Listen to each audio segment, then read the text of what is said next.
look at this gorgeous golden cruise. Isn't it perfect for my 16th birthday? Here comes the most exciting part of tonight. Gifts, of course. All the guests lined up, eager to hand me their presents. Mr. Robinson bought me this eau de parfum in a dainty gold bottle. Yep, approved. What's next? Ooh, a pair of Jimmy Choos from the Mitchells? Gold, of course. Nice color, but the heels are far too low. What a bummer. I'll have to pass on this. That's right. Every single thing of mine needs to follow specific standards. Why, you ask? Well, my mom saw me as her beautiful angel deserving wonderful golden luxuries since the day I was born with his silky blonde hair and sparkling amber eyes. So much that she immediately changed my nursery interior to gold, along with all my baby clothes and toys to match my features. Throughout my childhood, Mom continued to spoil me with life's wonderful golden luxuries. One time, I asked for a piano, then voila! A grand classical one made from pure gold appeared. Can you believe that? Another time, I said I wanted a pony. Then, without hesitation, she took me to a farm to meet Goldie, my new mare with the shiniest golden coat. Mom, thank you so much. Honey, gold is the symbol of power and divinity. You must always remember how special you are and never accept anything less than perfection. And those are the words I've been living up to. Back to my birthday party. It's time for birthday cake! But the flowers are pink. I want it all gold. Chef friends, please scrape them all out and replace them with gold ones. I couldn't believe my birthday was almost ruined because of that. Mom patted me on the shoulder to comfort me, while Dad just gave a disapproving look. It's just a cake, Lola. How are you going to fit in out there if you insist on being so picky? Maybe you should join a public school to open up your eyes a little. School? That's not a bad idea. Always being homeschooled meant I didn't have any friends. Even the guests today are all my parents' business partners. But Mom opposed the idea immediately as she didn't want me to go through any hardships. Don't worry, Mom. I'll choose a school that fits all my standards. Pretty please. And, of course, she couldn't say no. So, here I am, negotiating straight up with the principal. I suppose painting your lock of gold and bringing a personal chef to school and such are doable, but I'm afraid we don't have a private piano room. Then build one. Also, we only have outdoor sports field and swimming pool. So, just install a roof? Don't expect me to play sports in the scorching heat. Miss, unlike your previous tutor, not all the teachers here have a doctorate degree, be bilingual, and in their early to mid-30s. In that case, no biggie. I'll just find another school then. No, wait. Give me time. As long as your family sponsors the school as promised, I will definitely make it happen. There you go. Finally, it's my first day of school. Immediately, all the students already swarmed around me in awe of my noble vibes and fashion sense. No surprises, as this school needs a serious makeover. But wait, that blonde girl looks pretty neat. Ooh, she even carried a yellow Chanel classic flat bag. What a coincidence. Mine's a limited edition. I went to talk to her right away. Her name's Beth, and we just naturally clicked after a brief chat about fashion and cosmetics. Seemed like I found myself an amazing bestie. Every day after class, I took Beth on shopping sprees at Saks for bonding. I got her all the clothes and accessories in gold and yellow, just like mine. I even talked her into bleaching her hair to be bright as mine. We're basically twins now. There's just one problem. Wherever we went, the boys followed. If you go out with me, I'll give you the latest Gucci collection. Sorry, I just bought the whole store. I can pick the stars for you if you want. Is that so? And what should I do with those useless rocks? My dad just bought me a Ferrari. I can take you anywhere. Good for you. Too bad my Rolls Royce is there. Bye. Why do they have to make such a scene? There's no way I'd fall for those idiots. I want my Prince Charming who meets all my golden standards. How about just letting everyone know my ideal type? Then I can suss out the pyrite from the real deal boyfriend material. With no time to waste, I created an Ask Me a Question story on IG and asked Beth to cooperate. Now all I have to do is to list my requirements. The next morning at school, all of the dorks finally left me alone. Oh, except for this guy. Hey, Sugar Plum, I can be the man of your dreams. So, this is Josh, captain of the soccer team. Also the hottest boy here. It seemed he met all of my standards. Is he my perfect missing piece? I was dead wrong. During our date, he blabbed on non-stop about how terrible it was for him for being too rich and too handsome. Ugh, how I longed to shove the steak right into his mouth and go home. But I suppose he did meet my high standards, so maybe I should give him another chance. The next morning, during PE class, Beth dashed toward me, holding a super-duper stinky shoe? Lola, Josh lied to you. He's not 6'4". Look at this nasty hiding crease insole. He's only 6'3". Ew, gross. Babe, I'm sorry. I only did it because... That's enough. Take this stinky shoe away from me. We are over. And so my quest to find true love is at a dead end. Again. Yet, surprisingly, luck had smiled on me once more. Later that day, I came to the practice room as usual when my favorite piece of music reached my ears. Oh my, what a heavenly sight! All of a sudden, I felt my heart skip a beat as I unconsciously walked toward that boy. Seems like someone has a really good taste in music. And your skills? Not so bad either. Well, as long as you open your heart to feel its soul, not just learn the notes. Then he stood up and walked away, not bothering to look back at me once. That was a bit snobby, wasn't it? Yet, strangely, I stood there dazed. But wait, who am I to swoon that easily? Let's see if he met my standards first. Beth helped me to find out more about him. Turns out he's Connor, the new transfer student who's trying out for the basketball team. So, I immediately went to Ken, the captain, and whispered in his ear, asking him to come up with an excuse to make Connor get a physical exam. At my personal doctor's office, of course. The result is finally in. Natural blonde, no baldness, check. 6'5", definitely without hiding crease insoles, check. White teeth, no cavities, check. Wow, he ticks all the boxes. Then I rushed to the principal's office asking him for Connor's school report, and it was impressive. He's always in the school's top 2, actively takes part in extracurricular activities, and he even won a prize in the national basketball competition. Oh my god, he's perfect. But wait, there's one condition left. This should be easy. Just a little higher. Higher. Ah, there they are. But these girls were way too obsessed over his abs. Those are mine, okay? That's right. There's no doubt that Connor is my Mr. Right. After that, I shyly handed him a bottle of golden-labeled mineral water and asked if he'd like to practice playing piano with me. My heart was thudding like crazy, but he just muttered, Sorry, but I already have a date. Then he went past me to... Lily! What?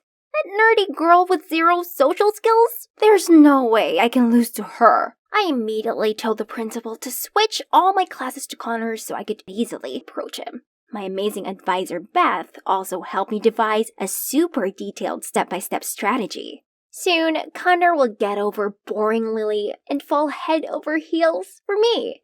First step, scent attraction. Beth told me that Connor loves this no-brand perfume, so I sprayed a bunch of it on and confidently walked into class.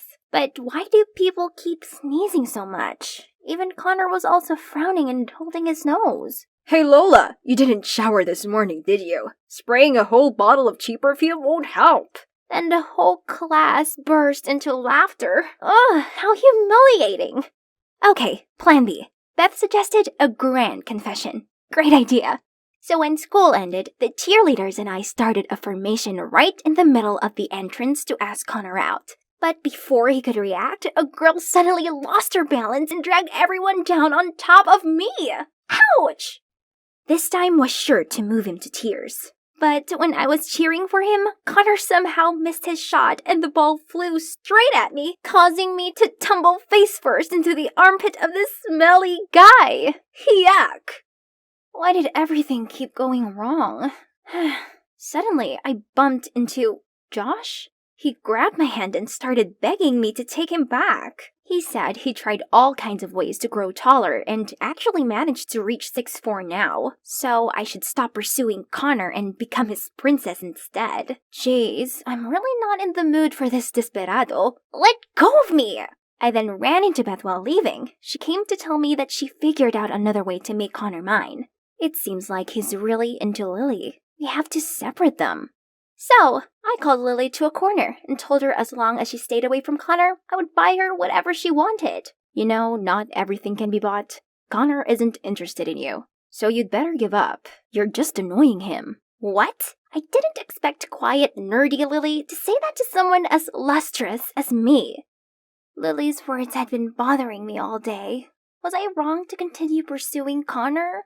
Suddenly, someone ran past the window and splashed an entire bucket of paint onto Lily. I sat there baffled at what had just unfolded, when Connor immediately took his jacket off and covered Lily up. You're behind this, aren't you? You've really crossed the line. Stay away from us. Wait, he thought I did that? It's true I didn't like Lily, but I just wanted her to stay away from him. I never wanted her to be covered in ghastly purple paint. But the worst was yet to come, as the next day, Connor arrived at school with pitch black hair. Your beautiful hair. Why did you ruin it? But Connor just tutted at me and tried to pull Lily away. You know, there's so much more to Connor than his hair color. Do you even like him for him, or just because he happened to meet all of your absurd standards? If you're really into him, why not change your standards for him? I was speechless. Lily was right. I really thought all those standards were enough to make up an amazing boyfriend. Then I realized how Josh had what it takes. Still, I didn't want him. I only wanted Connor. Let's go, Lily. Someone this naive and spoiled will never understand what true love is. Leave her to her scheming. Wait, why do you keep insisting that I'm the one who harmed Lily? Drop the act. I know that paint stunt was just one of your many dirty tricks. Beth's already sent me the video where you failed to bribe Lily. Huh? Beth? Why did she do that? I was still clueless when suddenly the principal called Beth to his office. I rushed there to find out the culprit splashing paint on Lily was caught, and he revealed that the mastermind was Beth. At first, she tried to deny it, but when the boys showed us their texts about the deal, she had to tell the truth. You stole everything from me. Before you came here, I was the it girl, but now people only see me as your replica. Why are you so obsessed with that hideous golden color and your stupid standards? I can't believe Josh actually likes you, while I was the one by his side when you dumped him. Huh? So Beth liked Josh all this time? She even accepted to date him in secret. But turned out Josh only treated her as a side piece while he tried to win me back. If I can't have Josh, you can never have Connor. Unbelievable! So all this time, I'd let a fox guard the geese. I couldn't bear this place any longer, so I skipped class and went straight home. That night, on seeing how upset I was, Dad came to comfort me. I cried and told him all about my love life and friendship troubles. Honey, maybe it's time you saw others differently. Those standards don't mean anything. You should open your heart and allow yourself to see the good in people. Dad was right. I was so dead set on them that I couldn't see the true nature of the people around me. I chose Beth and Josh based on those standards, but both of them let me down. Meanwhile, Connor deliberately broke them, yet I couldn't shake him from my mind. The standards were like my music sheets. I played each note correctly, but I was so caught up in the practical side of it that I'd forgotten to embrace the soul. So the next morning, I went to apologize to Connor for the troubles I caused him and Lily. I just want you to know, I really like you, no matter what color your hair is. But may I ask you one question? What is it about Lily that you like so much? What? You think I'm dating Lily? She's my cousin. Uh-oh, this is so embarrassing. But wait, in that case, does that mean I still have a chance? Do you remember when you were 10, you participated in a children's piano contest? A gold necklace was stolen from the hotel you were staying at. Yeah, I just have a vague recollection about that incident. The suspect was a blonde boy, a female employee's son, but I noticed the necklace peeking through a man's pocket instead. Leave the boy alone! This man is the thief! So that kid was Connor? He was grateful and super impressed with the innocent and righteous girl back then that he recognized me right away the day we met again. However, when he saw how cocky I was, he thought I'd changed for the worse and ignored me. Now I see the admirable girl I know is still there after all this time, so I wouldn't mind if we start getting to know each other anew. Really? Wish me luck this time, you guys.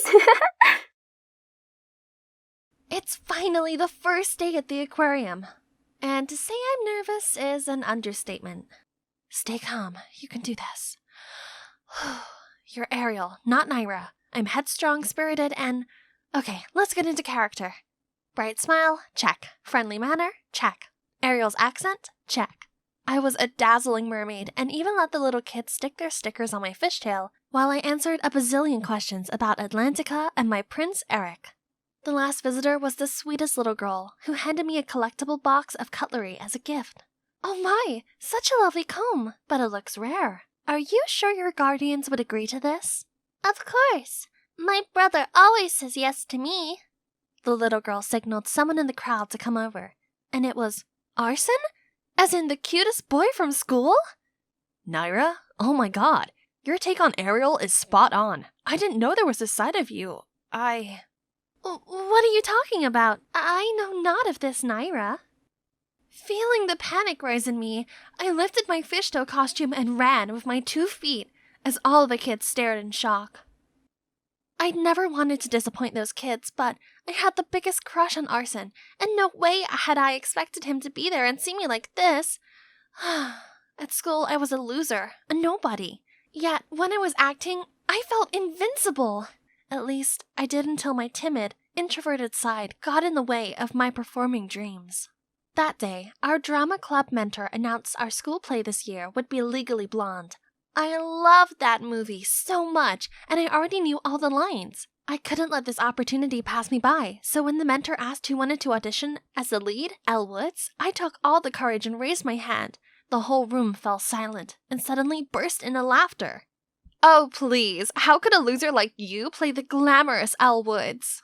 Worst of all, the mentor agreed with her and said that I might be better suited for the nail lady role. And then she said the lead should go to someone who's outgoing and influential, like Eliza. What? Eliza's got the emotional range of a teaspoon. I'd gotta get this role. So I waited until the end of the meeting and then spoke to the mentor in private. I'm sorry, but I can't cast an Elle Woods with stage fright. Naira, I'll consider giving you the role, but only if you can prove to me that you can do this without your fear getting the better of you. So, try practicing by going out in public and interacting with strangers. Get yourself comfortable in front of a crowd. Can you do that? Feeling determined, I went to look for some kind of social experiment right away. And that's why I applied for this job at the aquarium. But I never thought anyone from class would show up, least of all, Arson. He even caught up with me at school the next day, insisting he saw me at the aquarium. And typical me, being all fidgety and shy, I blurted out, maybe you mistook me for my twin sister, Cora. Oh? In that case then, can I get her number? Or can you, arrange for me to go on a date with her? The way she glowed with confidence was amazing. Wow, I didn't expect him to be that into my acting. How ironic. Wait, what if I continue to play Cora and go on a date with him? I could practice my acting as this unapologetically outgoing girl while spending time with him? Tempting, right? Okay, wait at the book cafe near school on Sunday, 3 p.m. I'll tell Cora about it. I'd been preparing for this date the whole week. After watching multiple tutorials on YouTube, I was finally able to put together this bold look. All that's left to do was to wear Cora's self-confidence to match it. So I did a Bella Hadid runway strut into the cafe, straight past the gawping onlookers and over to Arson's seat, and interrupted him from his reading. Hi, is that a Rick Riordan's book? Yeah, Heroes of Olympus. Are you a fan of Riordan too? Are you kidding me? I've read all of his works. Yes, Breaking the Ice, success. We connected over our shared love of fantasy novels and other nerdy things. I didn't want the date to ever end, so I invited him along to a secret place of mine. I covered his eyes until we got there. Being the cute guy he was, he went along with it, even though he looked unsure about what was happening. When I turned the lights on and the ice rink appeared, his face lit up. Then the snow began to fall. It felt like a scene out of Frozen. Then we went onto the ice and Arson fell straight onto his butt. Stop laughing. This is my first time, okay? Aw, embarrassed Arson was so cute. I helped him up, and it was the first time our hands touched. I led him around the rink and taught him some moves. When I looked at him, I saw him looking back at me with this big grin on his face. Then suddenly he pulled me in, and I fell right into his embrace. Our faces were so close, and I swore we were about to kiss. Ugh! Overcome with nerves, I pushed him away, and he lost his balance and fell flat on the ice. But he jumped up to his feet right away and skated after me. Oh, don't let me catch you, or else. Let's see you try. Yesterday felt like a dream. We texted each other nonstop up until the last class of the day, PE. My eyes were still glued to my phone when a flying ball hit my knee. It was from Eliza. Right after that, another one came and knocked my glasses off. I shielded myself with my arms and hoped it would go away soon, and surprisingly, it did. Only, Arson was standing in front of me, blocking all the balls. Arson, what are you doing there? We were just playing around. Playing around? Can't you see you're hurting her? Then Arson turned to me and asked me if I was okay. Could this be it? Did he realize I was the girl he went on a date with? Thank you for helping me out. You're my friend, and also Cora's sister, so I've got to look out for you, right? Oh, he didn't recognize me. That meant my acting was flawless, right? Then why did I feel so uneasy about it? As uncomfortable as I felt about the situation, I also liked Arson way too much to stop it. So I continued pretending to be Cora. He acted so lovey-dovey on our dates, and it made my heart melt. But at school, he only saw me as Cora's helpless, clumsy sister. He talked about her constantly and stared blankly into space as if there were an imaginary Cora there. It started bugging me that Arson only liked the confident, fun, and spontaneous heroine I'd created, not coy Naira. I couldn't blame him though, even if I didn't find myself lovable. Maybe that's why Mom left me and didn't bother to write or to call. I couldn't do this anymore. I couldn't feed Arson with false expectations of an unreal character. So I typed out a text to Arson telling him that Cora was on her way to study abroad for 3 years and that this relationship wouldn't work. Arson kept texting back, non-stop, and even came to my house to look for Cora and broke down in tears when I told him she'd already left. I felt so bad, but that was the only way for him to stop fantasizing about Cora. Over time, his pain would fade, right?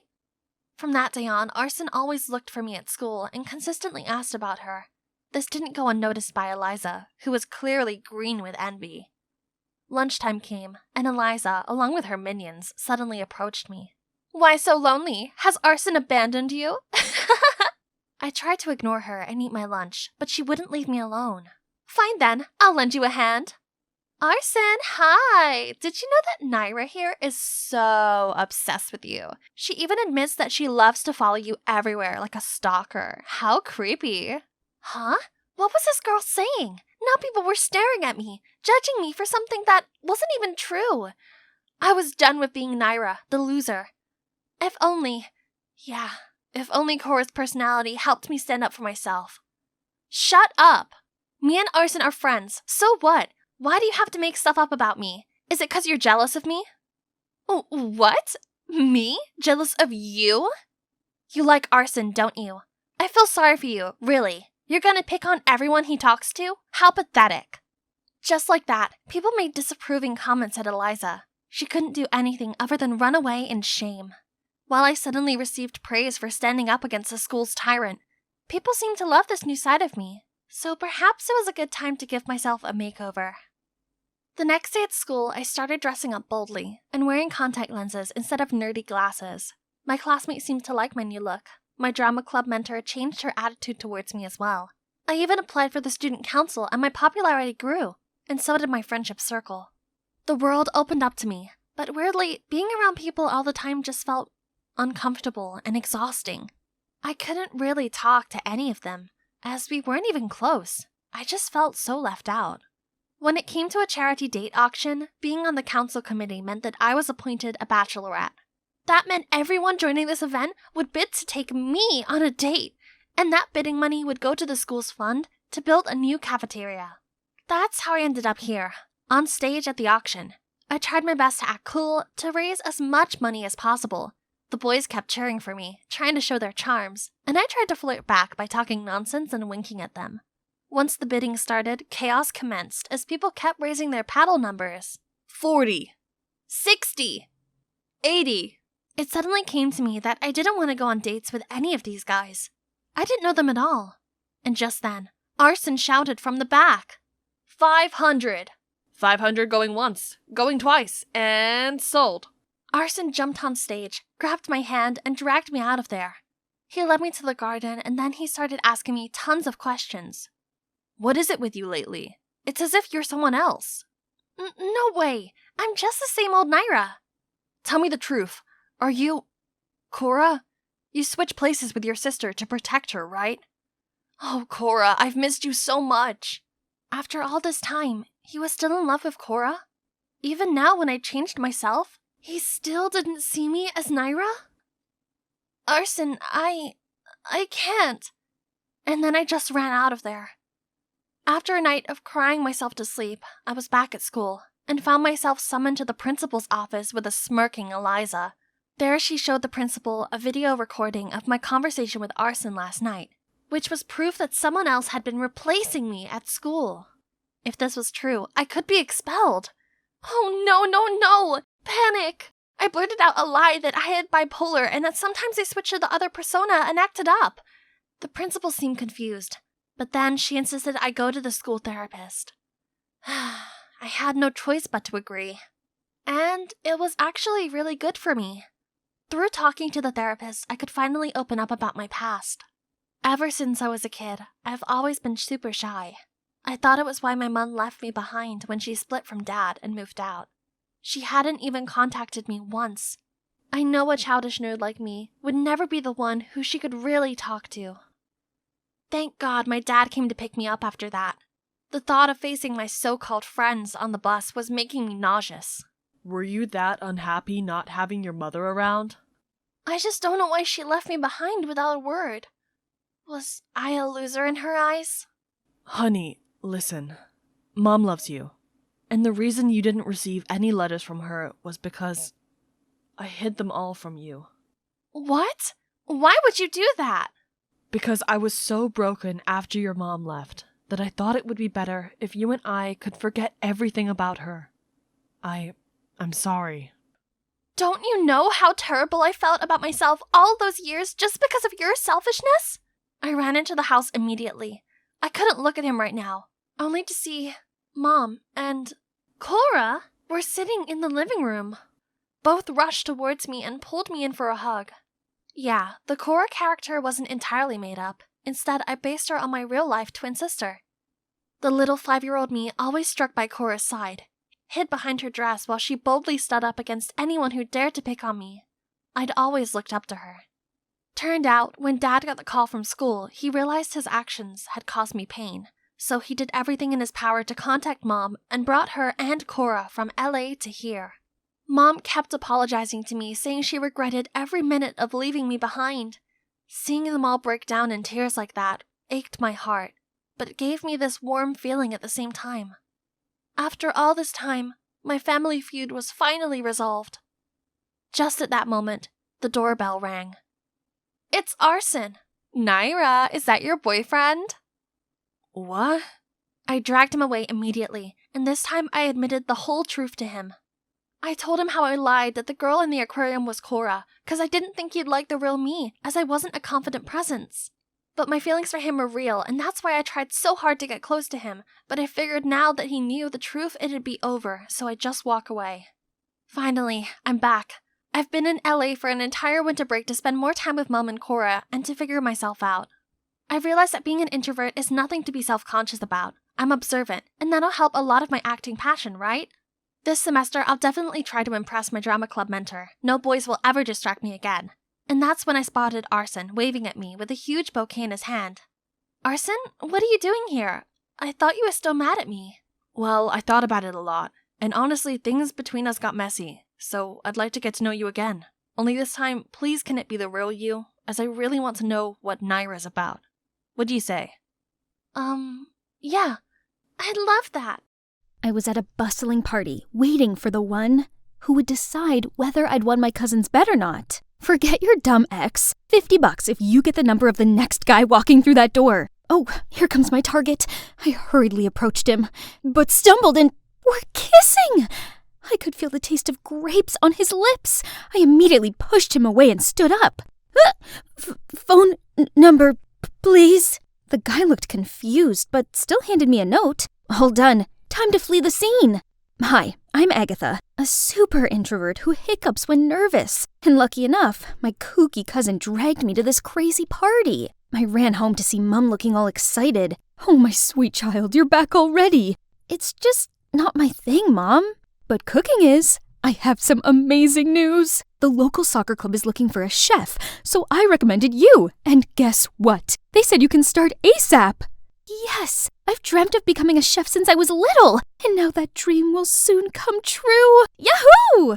Today's the day. I eagerly arrived at the soccer club, but my jaw almost hit the floor when I saw Mateo, my ex. What was he doing here? Flustered, I looked away and saw that guy from the party. What on earth? My life's officially over. After the introduction, I immediately ran to the pitch for some fresh air, but then a hand patted my shoulder. It's him again. No calls or texts? You asked for my number. Are you that shy?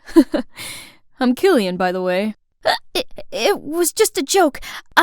Please leave. But then he stepped even closer. Panicked, I pushed him away. Almost made him fall backward. I tried to catch him, but not again. This time he smells like chocolate. Oh, you like my lips this much? Why not just say so? Holy moly! I ran straight away without looking back. I better stay 10 miles away from him. Suddenly I saw Mateo passing by. Has he seen anything? But why bother? As if he cared. He dumped me. Okay, Agatha, you're here to work, so focus. But with these jocks around, it's not that easy. They always jump-scared me when I was doing my job and made fun of me when I got lost in the changing room. And Killian was always there in time to save me. Everyone, stop. Close your eyes. Then he threw a super stinky, sweaty towel at my face. Ew. Plus, that jerk is the pickiest eater on this planet. He's constantly complaining about my food and demanded I cook him something else. There you go. I'm cutting on starch to build muscles. I'll get rid of the pasta. Oops, I forgot. I'm lactose intolerant. Okay, no cheese. Poor little chicken. I can't eat that. So, are you allergic to the plate too?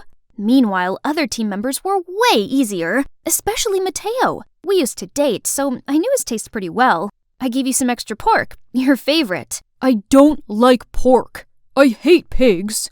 Just then, Killian jumped in. You should focus on me instead. We can discuss my meals privately. Before I could say anything, he already handed me a note. Me and him alone? That's weird. But learning his eating habit would help my job, right?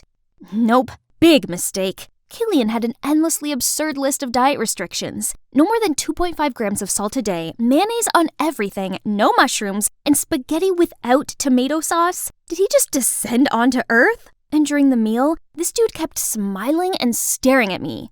You like me or something?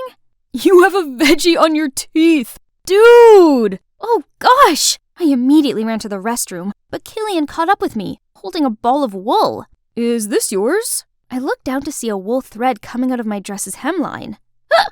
Oh gosh, I wish the ground just swallowed me whole right now. Surprisingly, Killian put his jacket on me. That was cool. Just then he caught me drooling over him, so I immediately pretended to play with my phone. Just want to be level 9,674 in Candy Crush. Strangely, over the next few days, Mateo started being nice to me. Too nice. Your cooking is top-notch as always. Tomorrow, can you make me those delicious vegetable fritters we used to have together? He still remembered that? Boy, he made my heart race. I sprinted to the kitchen and put on music to calm down. Soon I found myself singing and dancing to my jam. I promise that you'll never find another like me. Hee hee! Ooh, ooh, ooh, ooh! Mamma mia! How long had he been there? Flustered, I burnt myself. Killian rushed over and held my hand. You okay? You can't even handle yourself? Then he insisted on finishing my work and even prepared us a dish. His broad back. Isn't he quite a charmer when he cooks? We talked a lot, and turns out we share a ton of things in common. Beneath his teasing, he's actually gentle, caring, and a good listener. I suddenly realized that I had stopped hiccuping since ages. One afternoon, while giving out water, I saw Killian. Oh wow, it's like the sunshine drew a halo around him and his exquisite face. Wait a minute, why was I smiling? Suddenly, a fancy-looking girl came over. Killian, why didn't you reply to my messages? You left me hanging all night. Look, I have dark circles now. That's on you. I went to leave, but out of nowhere, Mateo pulled me into a corner. Why were you so close to him? He's only messing with me. Huh? What do you mean? He competes with me in everything. I was cold to you to protect you. Now that he knows you're important to me, he'll harm you to hurt me. I think he's just trying to be nice. His dad is our club's biggest sponsor. You really think he wants to hang out with people like us while Sloan, whose family owns the largest hospital in the state, is here? I don't know what to believe anymore. However, I had to admit they looked like a perfect couple. While holding a coffee tray one time, I clumsily bumped into Sloan. Are you blind? Why do they let a doofus work here? Come on, Sloan, you bumped into her. He sure seemed sweet to me. Maybe Mateo had misunderstood him. Then once, I spotted the two of them in a quarrel where Killian even pushed Mateo. I tried to intervene, but they brushed me off. What was going on between them? A few days later, I returned from the grocery store to see the head coach in a fit of rage. Explain to me how Mateo is hospitalized for eating your food. What? Why? Stop it! You're fired! My head spun in a million circles. I hadn't done anything wrong. I was packing my things when Sloan appeared. Well. Looks like Little Miss Muffet met her match. Only need some simple tricks to get rid of you and your phony, needy act. Stop dreaming about Killian. You're not at our level. Wait, our? Who's with you? But Sloan just smirked and strutted away. That's when the memory of Killian and Mateo fighting struck my mind. So, Killian must have conspired with Sloan to harm Mateo and ruin my career in the process? How could he? Still, he had the cheek to text me as if nothing had happened. Dummy, Agatha. You should have listened to Mateo from the start and stayed away from Killian. I visited Mateo in the hospital, but he coldly shooed me away. It was exactly like the day he dumped me. Today is the city's championship final, and to be honest, I didn't really know why I was here. I looked around for Mateo, but couldn't find him. He might still be sick, so we had to skip this match. On the field, Killian seemed distracted and off his game. What's wrong with him today? Killian, my dear. The lady sitting next to me looked nervous and kept fidgeting. I spoke to her and figured out she was Killian's mom. She told me the shocking news. His little sister was missing. He was blackmailed into making their team lose or he'd never see his sister again. Killian faced the goal, but he didn't kick. Instead, he passed to another player who then scored the goal. The spectators cheered in triumph, while other players celebrated the goal with Killian. Blood seemed to have drained from his face. As predicted, the threats kept coming. I couldn't just sit and pray, so I asked Killian's mom for more clues. She played me the recording of her daughter. I strained my ears to listen and heard a noise. Peekaboo, peekaboo. I know that sound. It's Mateo's parrot. Ma'am, I know who's behind this. It's Mateo. What? I can excuse fake food poisoning, but how dare he harm my Killian? Say it again, Sloan. He asked me to fake the medical paper, and I figured it would also kick you out, so I agreed. But what about Killian's sister? That was nothing to do with me, I swear. We rushed to Mateo's house. It took him forever to open the door. Mateo, are you okay now? I have thought a lot about us, and realized how important you are to me, and I don't want to lose you again. Mateo, could you? Oh, please, look at yourself. I just dated you for fun. You truly think I like you? And no more pork for me, please. Do you seriously think I'd want you back after the despicable things you did to me and Killian? Killian? Props to that freak for coming at me for telling the truth. So pathetic of him to go for my leftovers. It's you, dummy. Then he blurted out how he cooked up this entire scheme to ruin Killian's career out of the jealousy which was triggered when he visited him in the hospital and told him not to worry about missing the match as they've had a new strategy to cover his absence and the team would perform well anyway. I'm not a pawn that can easily be kicked out. You wish. You are Pathetic.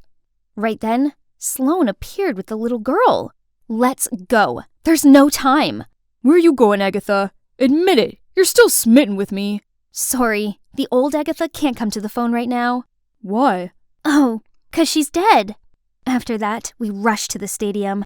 There, I shouted out Killian's name and raised his sister's hands. He seemed surprised to see us, then nodded and smiled. Afterwards, he played like a pro and led his team to victory. He was even awarded Player of the Match. It's an honor to receive this title, and I want to shout out to someone important. Without her, this wouldn't have happened. Agatha, thank you so much. Countless cameras turned to me. Then he rushed over to drag me to a corner where I told him everything. I know Mateo's a jerk, but I didn't expect him to be that bad. But no worries. Let's see how he likes being permanently banned from the soccer club. Agatha, I want to tell you that I found something just as important as soccer. You. He then grabbed my face and pressed his lips against mine. Finally, we had a legit kiss, and it was magical. Hi, I'm Kaylee from Washington. I might dress like a boy, but I'm actually the girliest girl you could ever meet. Before I continue, please like and subscribe.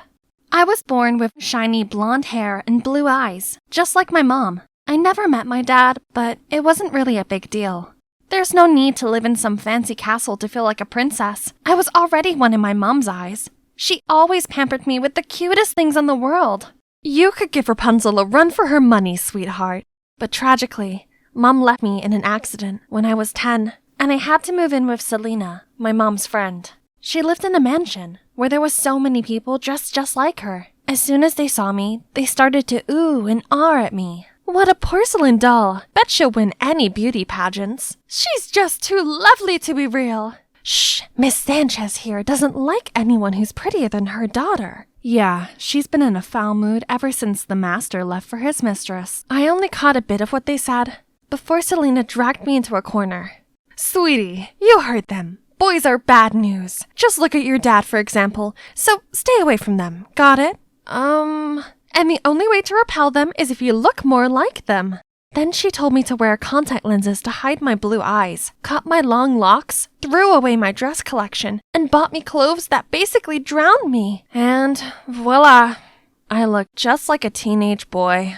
One day, I was alone in the kitchen when I heard someone shouting, "Bring me 2 smoothies now!" I brought in 2 avocado shakes, but accidentally splashed one all over this girl's face, turning her into Shrek. Watch what you're doing! My daughter's angel face is destined to be Miss USA! How dare you! I'm sorry, ma'am. Relax, Mom. Avocado face masks are all the rage anyway. Sadly, I still had to take my punishment, but suddenly the girl walked towards me. Hey, I'm Beatrix. Let's go and play. But Don't worry, I'm here. My mom won't punish you anymore. Then she took me to her room. Wow, she even has a castle inside? Beatrix then put some wigs and makeup on me. I looked at myself in the mirror, and memories of my mom came rushing back. I quickly pulled out the photo of her that I carried with me all the time. We looked so alike. I was about to take my lenses out when Selena stormed in and dragged me back to my room. Don't you ever let me catch you here again, and keep your distance from little mistress. We're not from the same world as people like them. Remember that? But little did Selena know, Beatrix had just asked her mom to allow me to go to school with her. And ever since then, we've been literally inseparable. I mean literally. She clung to me from living room to kitchen, from home to school. Honestly, the only time I could have a moment of peace was when I went to the restroom. Phew. Oh, maybe not. And each time we hung out was more than torture. I had to fight against the urge to act girly, hit my own hands whenever they started to reach for those pretty things, and now they ended up swollen. Think I'll glue them in my pockets next time. Then, one day, I arrived at school to the most terrible news ever. Kaylee, one of our female rugby players, got injured, so I put you on the team. What on earth? I don't even know what rugby is. Here's Austin, your rugby coach. If you need anything, he's your guy. You know him? He might be handsome, but something about him screams bad news. People call him Awful Austin. You better watch out. And she wasn't exaggerating at all. On the very first day, he already pushed me to my absolute limits in training, that I almost passed out. In the agility ladder exercises, I got my feet tangled up in the line and fell to the ground. But instead of a hand, All I got was his soulless look. Then one time I missed the ball, causing it to hit another player. Hey, is this a joke to you? Do it properly. Keeping all Celine's words in mind, I zipped my mouth up and ignored him, who was definitely a boy. Oi, what's the attitude? You're bringing the whole team down. See? Cat got your tongue? Faking dumb doesn't work here. From tomorrow, extra training, no excuses. Beatrix was right. He was a devil. I was dragging my aching body home after training when I noticed a cute cat and stopped to pet it. The cat ran away, so I followed it and ended up at the back gate of the school, which was totally off limits. I've never been here before. Whoa, look at this beautiful mural. It's so mesmerizing. What you doing here? Awful Austin? Anyway, did you paint this? It's amazing. Of course not. Stop prying. He was such a terrible liar. But to be honest, I didn't expect some jock like him to be interested in art, let alone actually be good at it. What are you two doing here? Don't move! Oh no, the guard has spotted us. Austin immediately grabbed my hands and started running. We hid in a small alley, and he pressed me against the wall with his strong arms. My heart was racing like crazy, and I could feel his too. We were so close that our faces were only inches apart, and the warmth of his breath made me blush even more, so I accidentally let out a squeal. Thankfully, before things could get any more awkward, the guard was gone. Don't even think of breathing a single word about this. Weirdly, this time his words didn't hurt at all. Maybe because I knew, beneath his tough jock exterior, he had his own secret, just like me. I like your painting, so no need to hide it. Austin stopped for a bit, then kept walking, but I'm sure I caught a smile. After that day, he started to behave quite differently, more gently. He no longer went berserk at me, but helped me get through the training instead so I could catch up with the other players. I just had my first successful kick. Yay! I turned around to cheer with Austin, but out of nowhere, the ball came hurtling right at me, and he instantly caught it with one hand, while the other held me by the waist. Okay, that was awkward. This week, there'd be a senior prom at school, and Beatrix insisted we go. Of course, I gave her a no, but she was literally a leech, so I had no other choice. Wear this, Kay. It's a matching set. It'll be so lame if I wear this alone, please. Fine, but only 'cause you've given me no choice. Yay! Love ya! Eek! Wow, it smelled so good. What if I put it on? But wait, what about Selena? Forget it. It's not like she'll be at the prom. YOLO! I stepped into the ballroom with this gorgeous outfit on, my blue eyes, and the necklace my mom gave me. Everyone jaw-dropped as soon as they saw me, and that's when I noticed Austin coming towards me. Hey, you look different tonight. I mean in a good way. Wanna dance? Sorry, girls' time. Kaylee, look at the tasty food corner. Told you we had to come here. Oh, Beatrix, my friend here is starving. Can you show him where to grab a bite? Wow, sure, handsome. We have cupcakes, biscuits, and even brownies. Isn't this called choosing boys over friends? Good for her, anyway. Then Austin gently led me in the waltz. He looked exactly like a prince from a fairy tale. As we fell in step, letting the rhythm control our movements, I felt my whole body tingle. The sparks were definitely flying. But suddenly, the music changed into trance. We looked into each other's eyes for a second, then, hand in hand, ran across the crowd until we got outside. I could never imagine a tomboy could become like this. Actually, I'm not a tomboy. What do you mean? That's when I decided to tell him everything about how I was obsessed with girly things, but had to suppress it all my life. It felt so good to let it all out after burying it the whole time, and Austin was such a good listener. Wow, Kaylee, I'm so sorry. Actually, I've also had to hide my passion for arts to help my father's business too. So what you said to me the other day really opened up something in me. So things were not easy for him either, huh? Suddenly, he pulled out a sketchbook and started drawing me. I wish this moment would last forever. His face then went all serious, but not in a cold way as usual, but instead beaming with passion. Our eyes met, and I thought my heart was going to jump out of my chest. And yes, I hoped this moment would last forever too. Then suddenly, he leaned closer to fix my hair. I was ready for a kiss. Then, Kaylee! Selena? How did she find out about this? Man, you know what's coming next. I can't believe you'd be this reckless. You're not my mom, and not every boy is like my dad. You were wrong. Mind your manners! Get changed now! Right then, Mrs. Sanchez came to interrupt us. Hang on, are her eyes blue? And what's this? Don't mind her. I bought this half price at the swap meet, ma'am. Then she signaled for me to flee the scene. If Mom were here, she'd understand the way I feel. Blinking back tears, I suddenly felt a warm hand on my shoulder. Are you alright? I saw you leave with Austin. Did he cut your hair? It looks shorter. I'm okay, Beatrix. Oh wow, I have a similar necklace that my dad gave to me. This was from my dad too, except that I don't actually know who he is. Maybe your dad is my dad? 0 for the joke, Beatrix. Oh, but why did Selena lie about the necklace to Miss Sanchez? So I went to find Selena right after, and she told me the most shocking thing ever. Beatrix's dad, the former master here, was actually my dad. He seduced Mom, who used to be a maid here too. When Mrs. Sanchez found out, both of them were kicked out of the house. Then knowing Mom was having me, he dumped her right away. Selena was afraid Mrs. Sanchez could see Mom in me, and so she had to force me to disguise myself. Wow, this was seriously messed up. Keep your identity a secret by all means or we're doomed. Understand? I was in complete shock, but I knew I had to be more careful from then on. For the whole week after, Mrs. Sanchez seemed to be in a good mood. One day, she even asked me to go shopping with her. But a wedding dress studio? Is there a wedding coming, ma'am? Yes, and it's yours, you filth! You have to pay for your mom's karma for stealing my husband! So, she knew everything? I tried to bolt away, but immediately got caught. Then she took me to this luxurious house, and guess who I met? Kaylee, what are you doing here? Austin? What? What do you want?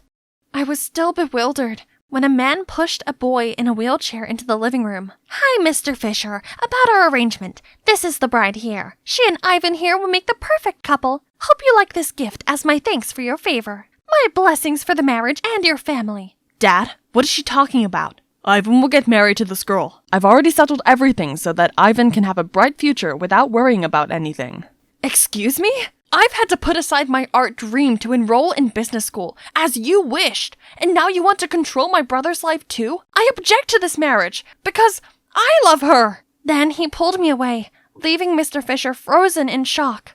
Kaylee, I'm so sorry you had to meet my dad in such an awful way. I promise to never let anyone treat you like this again. No worries. I have to thank you instead. Your words really woke up the courage in me. Austin offered to help me talk things out, but it's time for me to fight for my own good. I came back home to see Mrs. Sanchez flying into a rage. How dare you bring your face back into this house? You cruel woman! I will not marry someone else just to pay off your debt! Right at that moment, Selena walked in, and she literally turned into a bull. How dare you do that to my child? I had to stop her from lunging towards Mrs. Sanchez. So how about what you all have done to me? Do you know what I've been through all these years? Her mom stole my husband, and you just expect me to put it aside? Then she collapsed and burst into tears. Suddenly, I felt bad for her. I'm sorry for everything that happened to you, but it doesn't mean you have to punish yourself with it, or grant yourself the right to dictate others like that. She owes you nothing, and you have no right to control others' lives. Right after that, Selena and I packed our stuff and left the house. Walking through that door, we felt more free than ever before.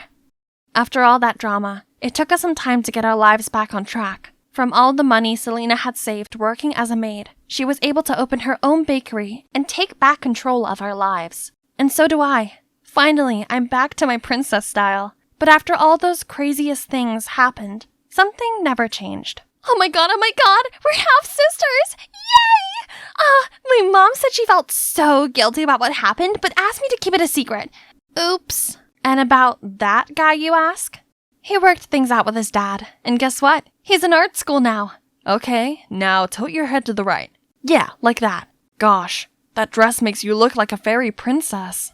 Who dare to make a princess stay still like a statue for more than 1 hour? Huh? The charming artist? Shh, it's almost done. I beg your pardon. Hey, I'm Madison, and I was born into a well-off family. My parents are successful entrepreneurs who always fulfill their dearest daughter's wishes. Beautiful face, supermodel figure, I have both. But unfortunately, I'm not the only one. I have a limelight-hogging twin sister, Olivia. Since elementary school, my sister has won loads of trophies for her singing. Everyone was so spellbound by her that they seemed to completely forget about me. And it didn't help when Mom dressed us the same. Meanwhile, Dad was always like, "Whoa, I can barely tell my two princesses apart. Maddie, if your sister is tied up with her singing, you could help fill in her place in class." Ugh, it's not funny at all. Especially when that kind of came true. Later at 14, when I was still trying to figure out what today's homework was, my sister went and won The Voice Kids. At school, everyone kept giving me gifts and praises just to walk off on me as soon as they realized I wasn't Olivia. Hey, it's not like I intentionally tricked them. Trust me, I'm just as sick and tired of all this as everyone else, so I decided to take action. Ta-da! Did you recognize me? Still Madison here. The one-of-a-kind Madison with pixie hair, smoky eyes, nude lipstick, and this edgy outfit. I look different, right? But... Oh, are you cosplaying Olivia in her upcoming MV? Madison, you're ruining your sister's image. I tried to be different from her, but it couldn't change the fact that I'm the twin sister of a famous singer. There's so many things I wanted to do, but just imagine if I tried out for the cheerleading team or a modeling contest. People would be, "Look at the tragic Olivia wannabe." The name Olivia gradually became something that haunted me, and now she's constantly gaining in fame while I remain in her shadow. I have my own dream of becoming a model too, and I've gone to every audition I could, but so far, no luck. Oh right, let's check on my new video. Maybe YouTube will be the Kickstarter for my rise to fame. Remember to remove your makeup thoroughly, and the last step is subscribe to my channel to stay updated with the latest makeup trends. It's only been 10 hours, but look at this. There are over 200,000 views and 1,000 comments. Yay! Let's see. Like if you watch this just because you thought this was Olivia. When you're boring but you have a famous sister. Olivia, you're the GOAT. Please reply to my comment. What on earth is going on here? No one talked about the video content. It's all about Olivia. Why can't I get rid of that name? I am Madison. Frustrated, I closed the laptop to leave, but turned around to see the mean girls surrounding me. Silly, you should have titled it Skincare Tips from Olivia's Sister. There would have been millions of views by now. Someone with no talent like you should just stay in the dark. Please. Shut up! Just wait. One day y'all gonna become my fans too. Finally, what a long day. But isn't every beginning tough? Me quitting would be exactly what those mean girls wanted, so I can't give up now. I was struggling to set up my camera when Mom opened the door and peeked in. You've started a YouTube channel? Why not ask your sister to help promote it? But no worry. Everyone can obviously see that you're Olivia's sister. You'll probably receive a gold button soon anyway. Ugh, what do you know? I don't even need her help. And please stop entering my room without knocking. Nobody acknowledges my effort just because I look like her. Fine then, just wait and see. In 2 more months, I'll be 18 and be able to do one thing I've been dreaming of. That will put an end to all this unfairness I had to suffer. This is it, the moment I've been waiting for. Right here, right now, I'll be reborn. I'm ready to start my life anew. You can open your eyes and look at yourself, Ms. Lewis. Okay, 3, 2, 1. OMG in the mirror. A beautiful face. A stranger. Not like Olivia's or anyone I ever know. Finally, I can live my life with my famous sister out of my way. I wonder how my parents would react to this face that I myself don't even recognize. Hey, I'm home. Hello? But who are you? It's Madison, aren't you? What happened? Did you get plastic surgery? Plastic surgery? Didn't you say you were on vacation with your friends? Your beautiful face. Why did you? You mean Olivia's beautiful face. I'm done living in her shadow. Then I ran straight to my room, leaving them there all stunned. The next morning at school, all the girls' curious eyes were on me. And the boys? Needless to say, people were buzzing around. But there was no Olivia nor Madison to be heard. Nobody recognized me. I am the one and only now. Hey, Angel. Are you lost? Let me show you around. Since when did this mean girl become so friendly? You moving here is the right decision. Our school is the best in the state. Boring! If it weren't for my parents' new investment in this area, I wouldn't be at this shabby place. This fame-seeking silly girl instantly bought my bluffing. Her eyes widened, looking at me like a puppy. Then she did everything I asked her to. Buying me sodas, carrying my bag for me, and even wiping my seat.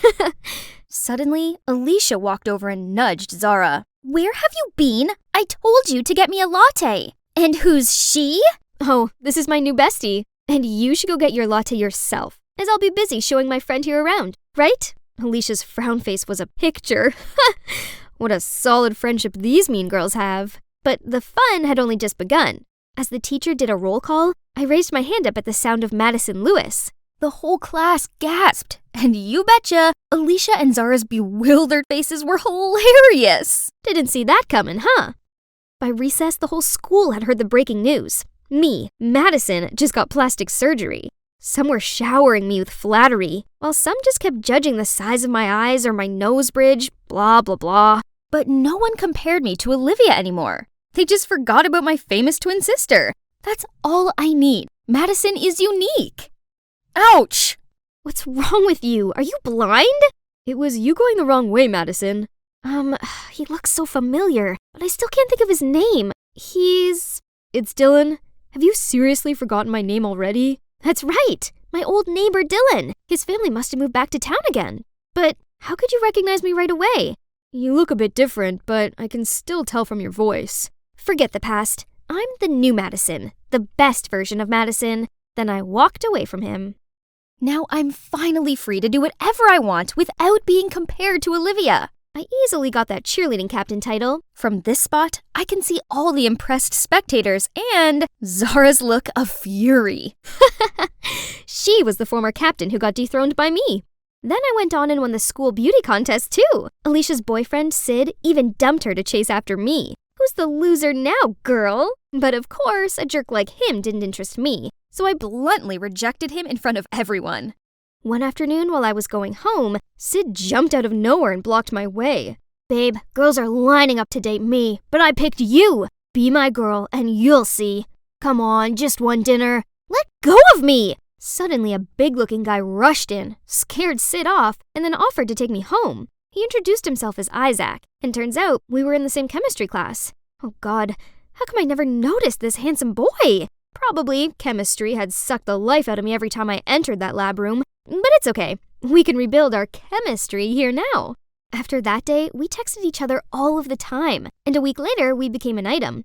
Fast, yes, but when you know, you know.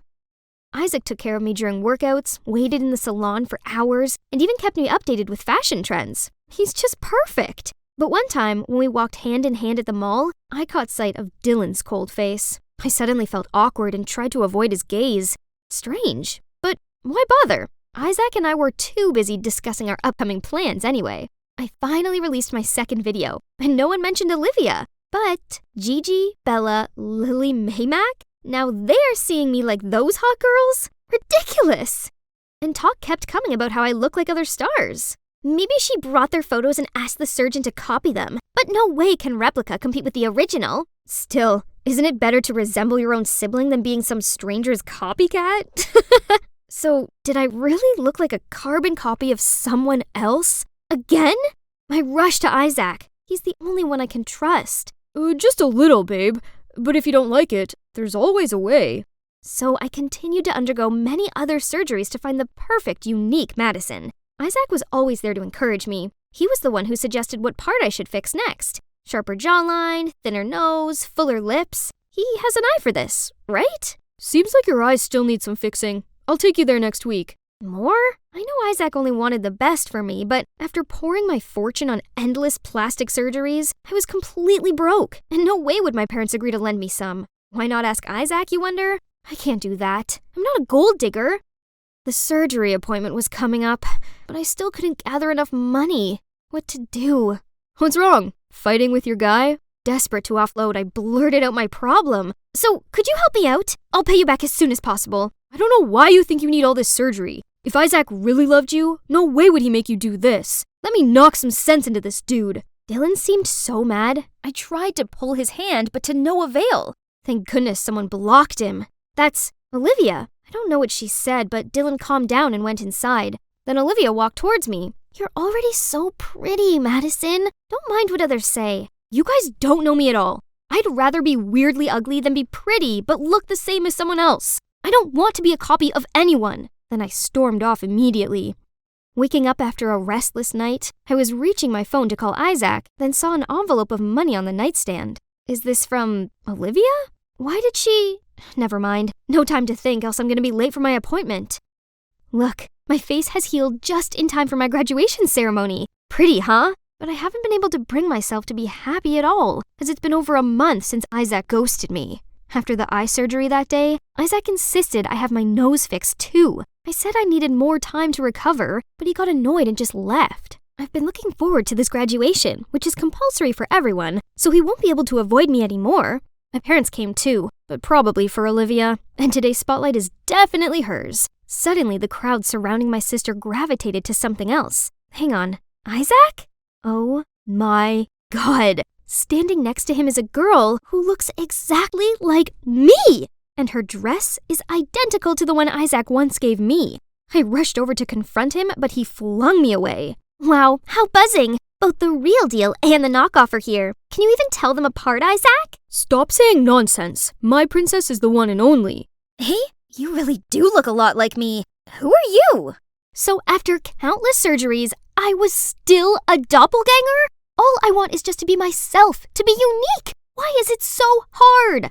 I felt rage filling up my body. I ran to the restroom to calm myself down, but it didn't help because I overheard the truth.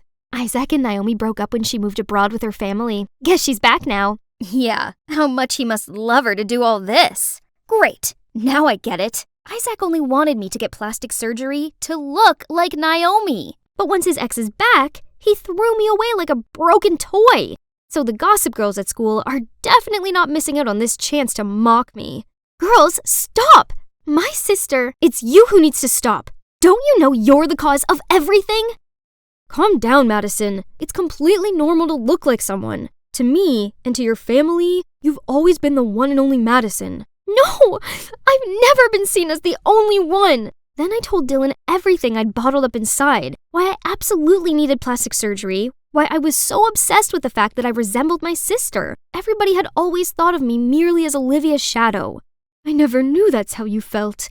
I'm sorry, Madison. We are such bad parents. Startled, I turned around to see everyone. Madison, I've never looked down on you. I only thought I could use my reputation to make things easier for you. We always try to do the best we can for you two. We thought this change in appearance was what you wanted. If only we'd realized the painful reason behind it. Oh, wow.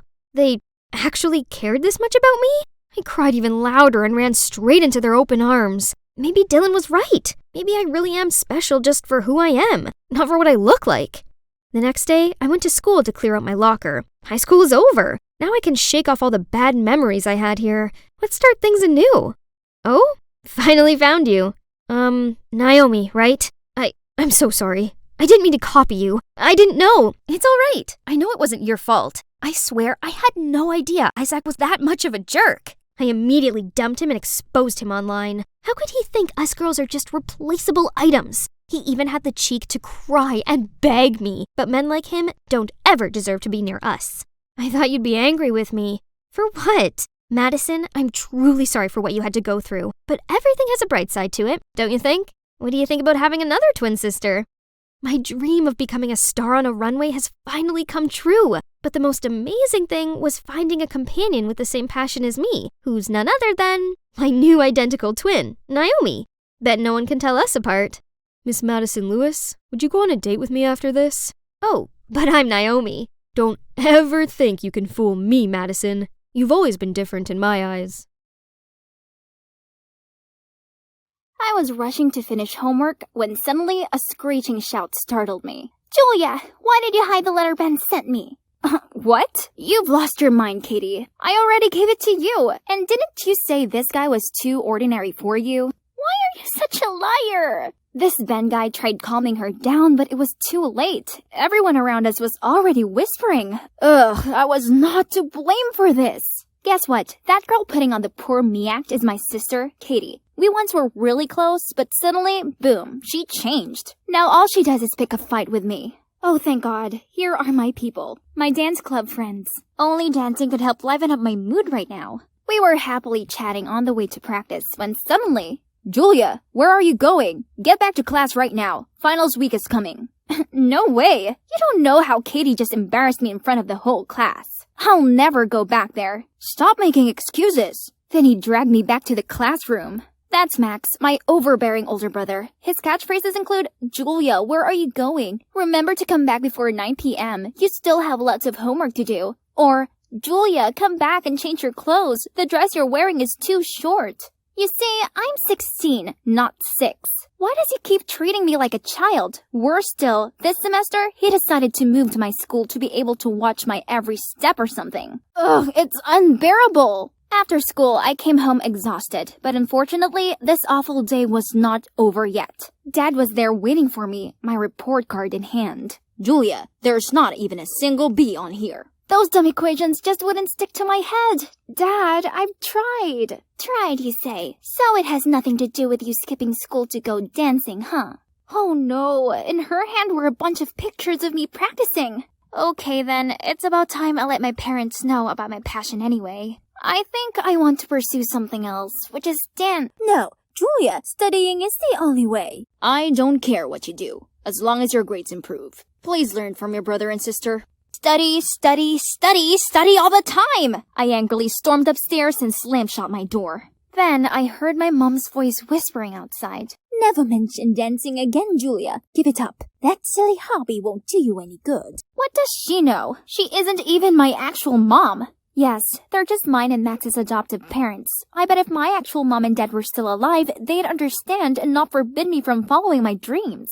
But life is too cruel, as our parents died 10 years ago in a traffic accident. Then Max and I were in an orphanage until we were adopted and came to live here with our adoptive parents, a biology professor, a housewife, and their daughter, Katie. After a restless night of overthinking, the next morning I trudged through the schoolyard like a zombie. Suddenly, a tall figure crashed into me. Ouch! The guy apologized profusely. Then he told me he hadn't been paying attention as he was too engrossed in a cool video. Oh, this is our club's dance video I posted yesterday. We immediately started chatting. So, his name is Daniel. He's a new transfer student here, but already a big fan of our club. We were watching another video together when his phone screen popped up a message. Hey, are you free tomorrow night? Katie? Oh, that's definitely my sister Katie. Why does she have to appear everywhere? Anyway, after I parted ways with Daniel, I excitedly ran to the practice room to tell my friends about our new hardcore fan. I waved at them, but they just ignored me. Weird. Hey guys, what's wrong? Don't you know? Julia, yesterday your mom called everyone asking to disband the club. Your mom even blamed me for being a bad influence and distracting you from studying. So please, stay away from us from now on. What? My mom said that? How did she even know their numbers? You're welcome, Pumpkin. I've helped you introduce your dear friends to Mom. They seem to get along really well, don't they? Katie? Again? Why am I even surprised? I stumped after her. Then from afar, I spotted Daniel waving at her as they passed by each other, and she immediately turned on her flirty mode. I suddenly thought up a great idea. Well, just wait and see, my beloved sister. When Katie walked off, I quickly ran over to chat with Daniel, and it didn't take long for me to lure him into my trap. My friends are all going on about the new Jurassic World movie. Have you seen it? I want to watch it too, but I have no one to go with. Is that so? Actually, I was planning on seeing that movie this weekend. Let's go together. Bingo! The fish has taken the bait. Katie, you took away the one thing I love the most, and now watch me do the same to you. That Saturday night, I happily went to the cinema in a pretty dress. No sign of Daniel yet, so I got to my seat first. But, Julia, what on earth are you doing here? Oh, Katie, the prey even showed up by herself. Nice. She immediately jumped on me, accusing me of stalking and ruining her date. We argued loudly until a member of staff kicked us out. A few days later, Daniel and I met at a cafe he chose. But right away, I saw Katie at the next table. Again. She seemed to be waiting for someone. I walked over to her. You're so persistent on being a third wheel. She was so angry but couldn't say anything. I went back to the table and sat with Daniel. Huh? What? There's ketchup all over my dress! That does it! So I lunged at her and we started brawling. And here we are, at the cop station, waiting to be bailed out. As soon as Mom arrived, Katie put on her waterworks hat and sobbed about how I was trying to steal away the love of her life. I couldn't be around either of them anymore, so I left with Daniel. We weren't far from the cop station when Max rushed out from nowhere. Stay away from my sister. And why would I? Then my brother punched Daniel in the face. What are you doing? It's Katie. She's the one who keeps messing with us. No, Julia. Katie is just a victim. Stop seeing this guy. Great. Now even Max was defending Katie. I helped Daniel up and left with him despite Max's calls from behind. The next day, I was putting things in my locker when I saw Max and Katie passing by, looking real close. They were whispering something to each other, as if his real sister was her, not me. Fine then, if that meant I would stop being supervised. Katie still wouldn't leave me alone though. There were countless times she squeezed between me and Daniel, laughing with him as if I didn't exist. Another time, when we were about to kiss, she jumped out of nowhere, gave Daniel a concert ticket, then the two of them left together. So annoying. Honestly, it's no longer about taking revenge on Katie anymore. I do feel happy when I'm with Daniel. He seemed to want to be with me too, but why didn't he just reject Katie? But at least it was me he invited to the prom this Friday, not her. That night, I excitedly put on my prom dress, curled my hair, did my nails. Everything's all set. Daniel would be here soon. I opened the door to go downstairs when, oh no, it had been locked from outside. My parents were on vacation, so it had to be my cruel siblings. I immediately called my parents, but all I received was, "You shouldn't be even thinking about prom, considering how bad your grades have been lately. Stay home and study." Right at that moment, there was the sound of an engine outside. I ran to the window and saw Katie getting into Daniel's car. I banged on the door and yelled, but only Max's voice came from outside. Julia, that guy is not good at all. Just leave this to me and Katie. Why are you on her side and not mine? Why is everyone turning their back on me? I felt like such an outsider in this family, so from then on, I did my best to ignore them all. I passed without a word as Max and Katie gathered around our parents after their trip. Then I stayed silently in my room, ignoring Max's call outside the door. I also tried ignoring Daniel, but he continued calling me. "I think you've got the wrong number. I'm not Katie." Huh? Julia, what's wrong with you? Let's see. You left me alone and went to prom with Katie?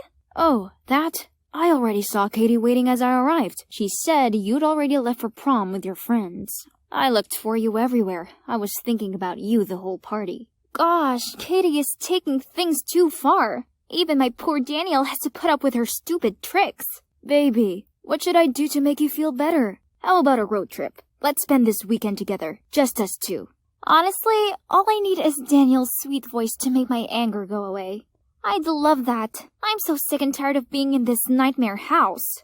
Being alone with Daniel felt amazing. After 2 hours of driving, we pulled up at a gas station to take a break, and he told me to pick anything I wanted.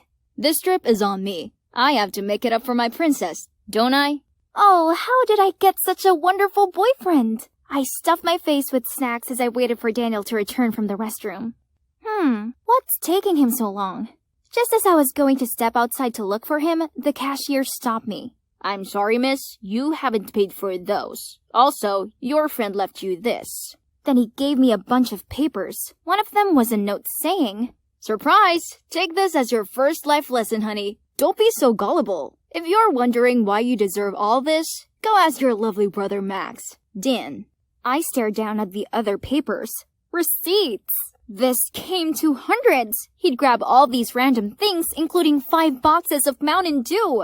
Is this for real? How could this guy be the guy I was deeply in love with just seconds ago? I was on the verge of breaking down. But first, I still had this huge bill to pay. Oh God, where do I get the money for all this? Should I call my family for help? No way. I could already hear Max scolding, then my parents nagging, and Katie's scornful look. And so I begged the store owner to let me work here to pay back the bill. It's not so bad. At least I wouldn't have to go home. But only, I kept on messing up. I clogged the slushy machine so the floor was covered in sugared ice. I knocked over the sunglasses stand while cleaning and constantly counted change incorrectly. It was a disaster. Maybe if I'd pay more attention in math, it wouldn't be this bad. I tried everything, but all I did was create more trouble instead of paying back the money. Eventually, they kicked me out. And now all I can do is sit at this abandoned bus stop, not knowing where to go or who to find. Thinking about my life with my family before made me tear up. If only... Suddenly, a familiar car stopped in front of me. Dad! Julia, Here you are. Everyone's been frantically searching for you. I'm so glad you're okay. Why did you scare us like this? I'm sorry, Dad.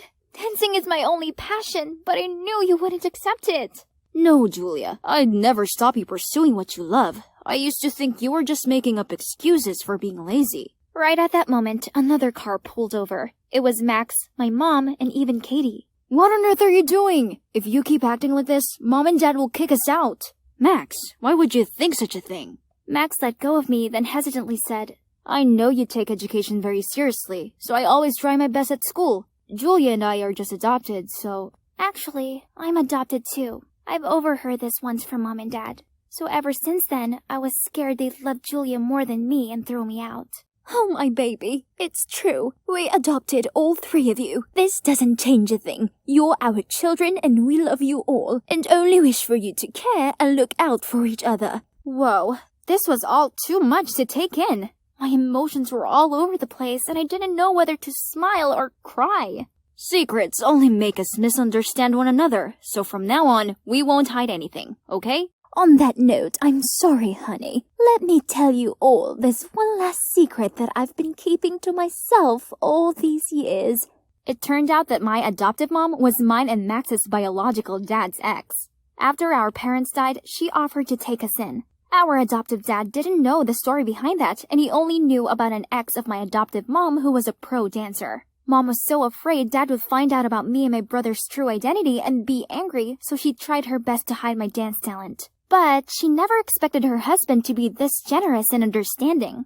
So, all problems were resolved and family peace was restored. Oh boy, I miss home so much. But now is not the time to go back. Us three siblings had one more important task. Expose Daniel. Can you believe that Daniel turned out to be my brother's best friend from his old school? Daniel misunderstood my brother's friendship for love, so when Max rejected him, he felt like a fool and started causing problems for Max. That's why Max transferred schools, but Daniel followed him there. Knowing Max loved his two sisters very much, he deliberately approached us both and played tricks to make us resent each other. After that time at the police station, Max told Katie about this and worked up a plan to expose Daniel. We found Daniel's current partner and invited him to meet them at a diner. Then we told him everything his boyfriend had done.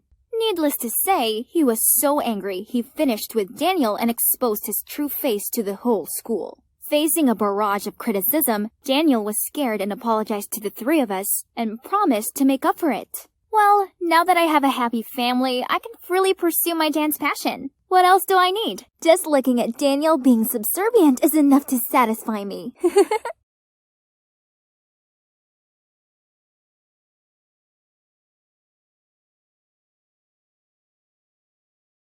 I've made it! I'm on the paradise island of Koh Lanta, and I actually get to stay here at this luxurious beachside resort.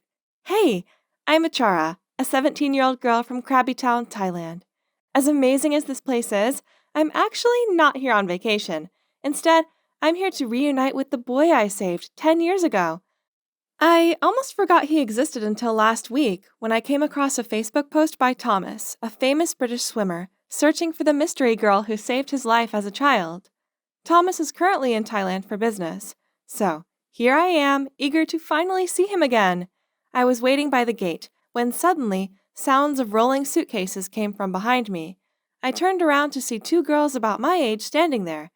Who are they? Before I could say anything, the gate opened and a friendly woman invited us inside. According to Mrs. Danvish, Thomas's housekeeper, he had a training schedule in another city and wouldn't be back for a couple of days. Then she introduced us to each other. The short-haired girl is called Sarai, and the longer-haired girl is Kanda. Dearie me, I must say that having three girls all claiming to be Thomas's savior came as a bit of a surprise.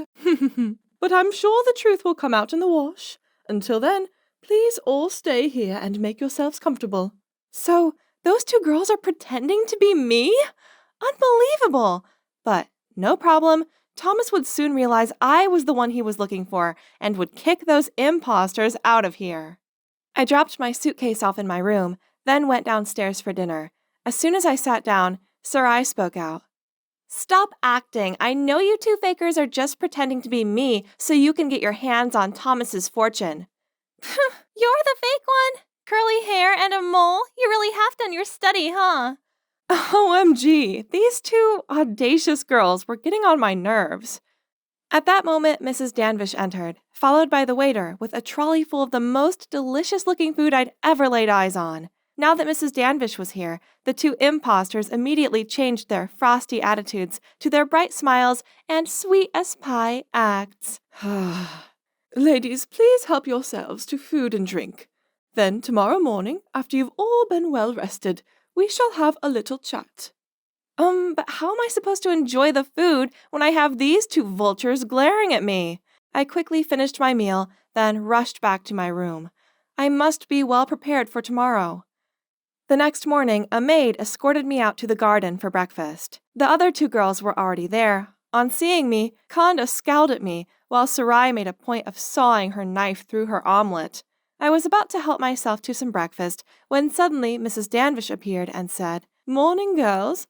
I hope you're all well rested. She sat down, then continued. Now to the main point. I'm rather curious and was wondering where you first met Thomas.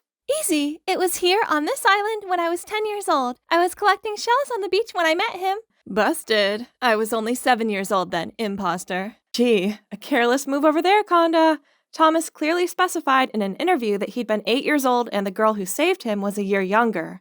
Yes, I met Thomas when I was 7 years old. At that time, my father was a helmsman. I often followed him here, and once I spotted Thomas sitting alone on the beach. Feeling bored waiting for my dad, I came to say hi and hang out with them the whole day. That afternoon, Thomas got a cramp while swimming, and he would have drowned if it wasn't for me. I saved him, then my father and I took him to the hospital. Mrs. Danvish just listened silently, and when all three of us had finished answering, she said, Indeed, the girl in question was 7 at the time. So, Khanda. No, I just misremembered. See, I was only 7 at the time. I could easily get confused. Mrs. Danvish didn't say anything more after this, but I saw this knowing look in her eyes. Then, that night at dinner, there were only 2 places at the table set, and Khanda never made an appearance. Seems like things are getting serious.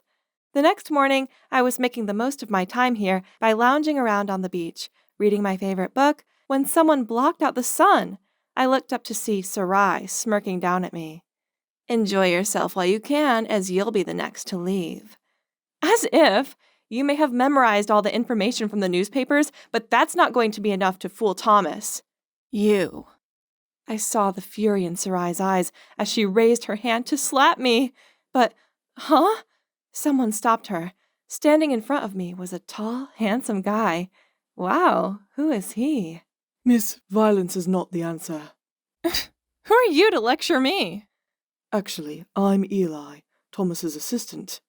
Sarai tutted under her breath and then strutted off. Are you okay? I'm fine. I just don't know how someone has the nerve to lie like that. We continued talking as we strolled along the beach. Eli mentioned how I was exactly as Thomas had described me. Seeing as Eli seemed to be on my side, I took the chance to ask him more about Thomas, such as what his favorite foods, colors, and movies were. Yesterday I spoke to Thomas's housekeeper, Mrs. Danvish. She seems to know a lot about him, doesn't she? That's right. She was Thomas's nanny. Due to their busy schedules, Thomas's parents were often busy, so most of the time Mrs. Danvish was the one taking care of him. He's very fond of her. Then Eli showed me a picture of Mrs. Danvish hugging a smiley, young-looking Thomas. Oh, so he had blonde hair when he was little? I was so lost in thought, I didn't notice a rock and tripped over it. Eli immediately reached out to steady me. Then he asked if I was okay.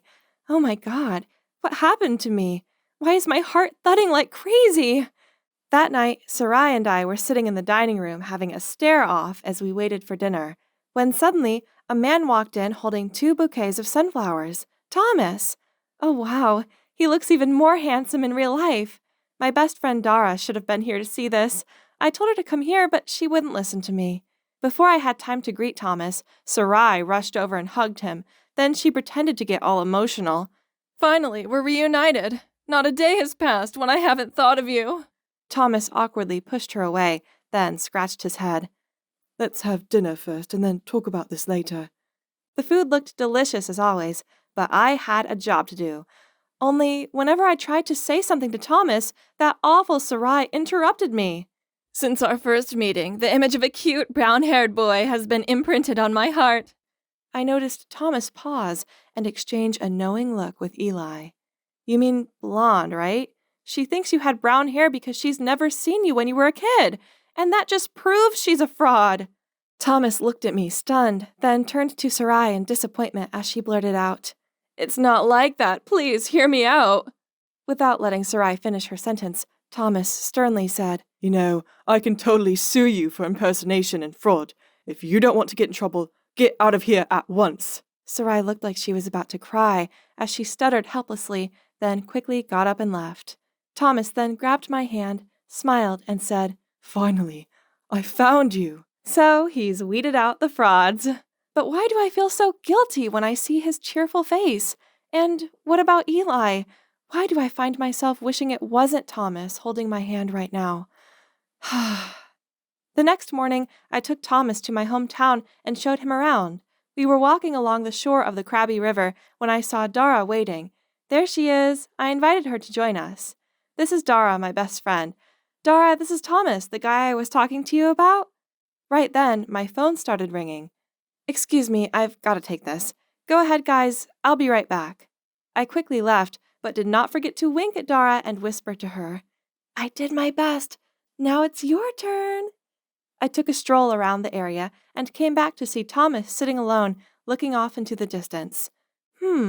Where did Dara go? Seeing me, he stood up and said, Dora had something to do, so she left early. We should leave too.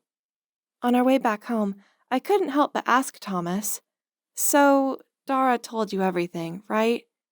What do you mean? Oh, well, she did tell me about some interesting spots in the town.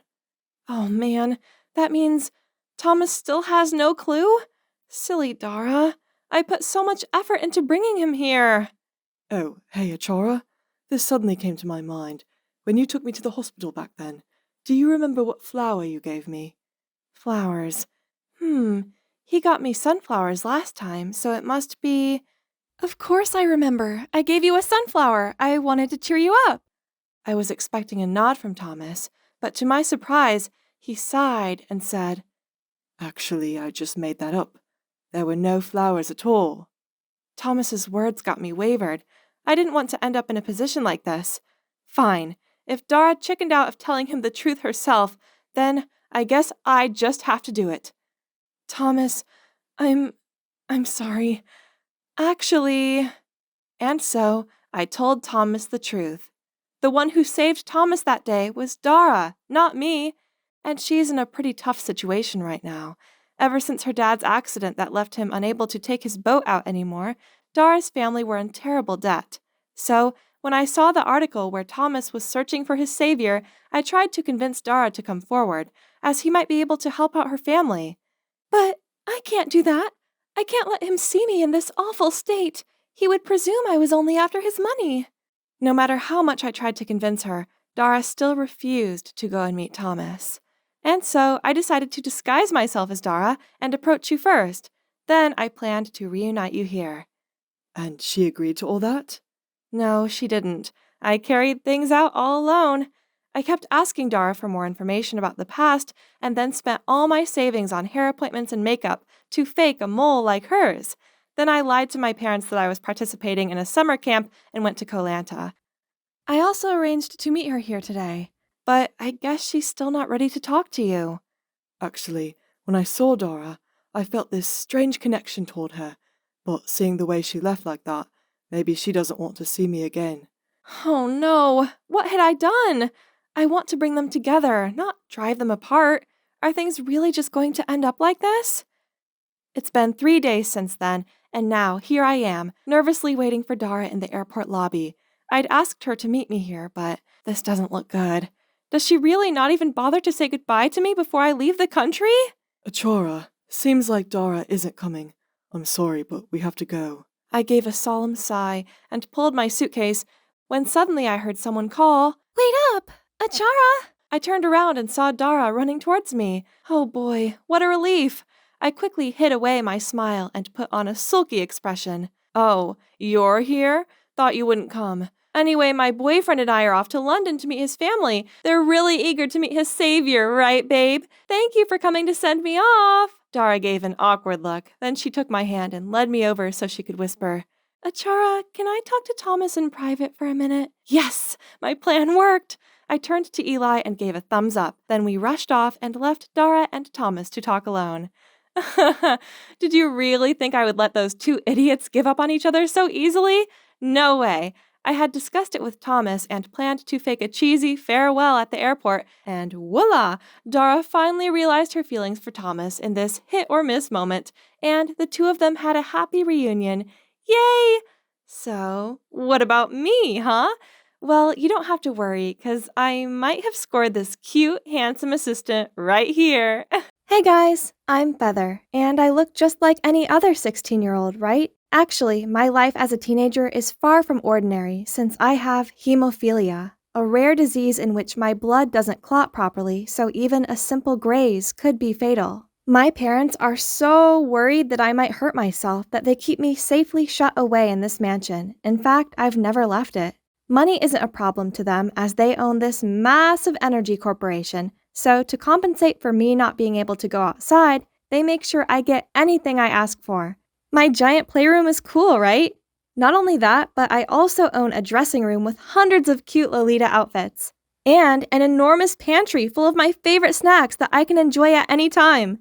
You see, there's honestly nothing to complain about, except I suppose it does get a bit lonely sometimes. Until one morning, I was woken up by a screeching noise coming from downstairs. Are you kidding me? Do you want to burn my throat with this or what? What's going on here? I went over to the living room and was stunned to see a girl sitting way too comfortably on our couch.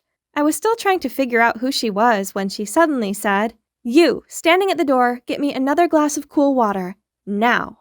Taken aback, I instinctively went to get her water. Then the girl finally looked up and seemed startled to see me. Oh my, I'm terribly sorry. I thought you were just one of the maids. Turns out she's Katie, the daughter of Mr. and Mrs. Forger, the two scientists that are collaborating with our family's corporation. My parents arranged for them to stay here to facilitate the research on the upcoming project. When I told her about my life and condition, she seemed really surprised. Oh, Feather, it's as if you live in your own tiny world. There are already flying cars out there, and they've just invented time machines too. You're missing out on so much. Really? How come no one told me about this? I'm just joking, silly. Whoa, you weren't kidding about not leaving this place, were you? Then she started telling me about some of her favorite things to do in the outside world, such as watching the latest movies in the cinema, going to the mall where she could actually try things on before buying them, or attending all the fun festivals. It all sounds so cool. We chatted for ages. Then I showed Katie around the mansion. Her reaction when seeing my dressing room and the playroom was seriously priceless. From then on, I spent lots of time with Katie, but my favorite part about being around her were her stories about school, where she got to learn new things and make a lot of friends. Seeing my excited expression, Katie immediately suggested that I talk to my parents about maybe letting me experience it myself. Actually, it doesn't hurt to try, right? So at dinner, I gathered my courage to say, Mom, Dad, I want to go to school. I understand that you're worried for me, so Katie will come along to protect me. Right, Katie? Oh, yes, that's right. Feather is in good hands, Mr. and Mrs. Adams. My parents seemed very hesitant, but after a whole lot of persuading, they finally agreed with conditions. We'll join the most prestigious school in the state and have our own chauffeur. As for Katie, to avoid any incidents occurring, I suggest you get rid of the long nails and jewelry, Katie. We went back to my room after dinner, and I just couldn't hide my excitement. Yes, we'll get to go to school together soon. What should I prepare? What would you recommend? But then I noticed Katie staring in sorrow at her newly done set of nails. I'm so sorry, Katie. Is there anything I can do to make it up to you? It's okay, Feather.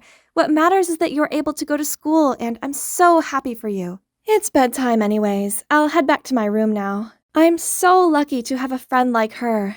As I was indulging in my thoughts, a familiar voice startled me. Hey, I heard you two are going to school. Are you sure it's safe?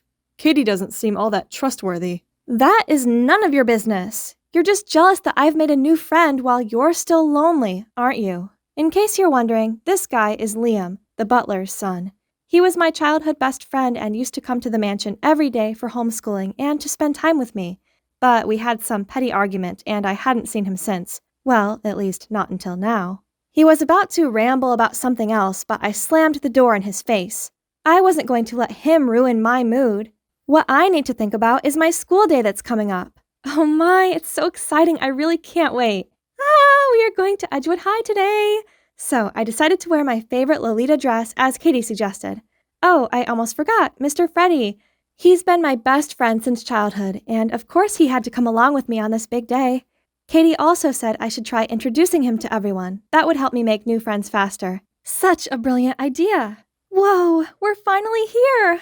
Hey, Katie, how do we find our lockers? Hey, Katie, when is lunch? Hey, Katie, do you know who's going to teach us? Oh my God, Feather, stop asking. Everyone's staring. I didn't even notice. It's probably because we're new. Hi, I'm Feather. Or maybe it's because of your extravagant outfit. Before I could say anything, someone spoke up. That's a lovely dress. Oh, you're right. They do seem to like my dress. I waited for everyone in the room to settle, then confidently introduced myself. Hi, everyone. I'm Feather, and this is my best friend, Mr. Freddie. As soon as they saw Mr. Freddie, everyone burst out laughing. I didn't know what was so funny, so I just awkwardly laughed along. After class, I asked Katie why our classmates laughed earlier, and what she told me was unbelievable. They were making fun of me. It's so sad to know, but I guess not everyone can be as nice as Katie. She also told me to dress down next time to attract less unwanted attention. It's a bit upsetting, but I guess I'll have to do what's best. So I listened to Katie's advice and ditched the OTT dress. Just like she said, people actually stopped staring at me. Here, hold this. You look really good holding books. Huh? That sounds kinda weird. But it's fine though. She probably wanted my help but was just too shy to ask. After the morning classes, I went to buy a bunch of lollipops, and that might look odd to Katie, so I let her know about how lollies are my special anxiety remedy. People here seem to be quite judgy, which got me a bit uneasy. You want one?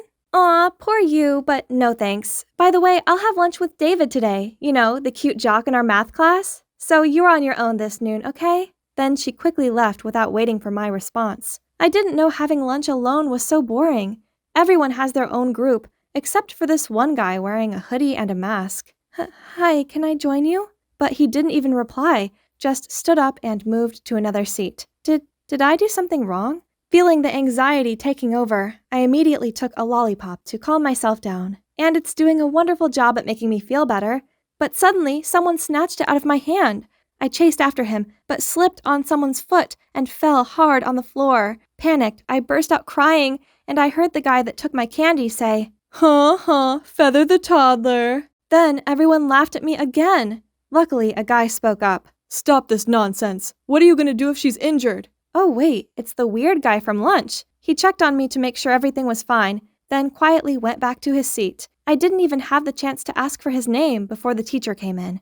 This guy was so strange, but there was one thing I didn't understand. Why was Katie also laughing? Back home, Katie came to find me in the playroom, and I questioned her about the incident earlier, and she quickly apologized as she thought they were just joking. She then suggested going shopping and offered to buy me something to cheer me up, and so I agreed immediately. We went to the mall the next morning, and I had the best time. We had iced coffee and some delicious pudding. Katie also got me an adorable little hair clip, and so I bought her a bunch of new clothes in return. We were about to head home when Katie said, Hey, Feather, I have a cousin whose sneakers are falling apart. Would it be okay if you helped me get him a new pair? Of course, anything for my best friend. Making my best friend happy was the most wonderful feeling in the world. I'm so grateful to have such a lovely person like her to come into my life. But then the next day, I walked into class to see Katie being all lovey-dovey with the boy who took my lollipop.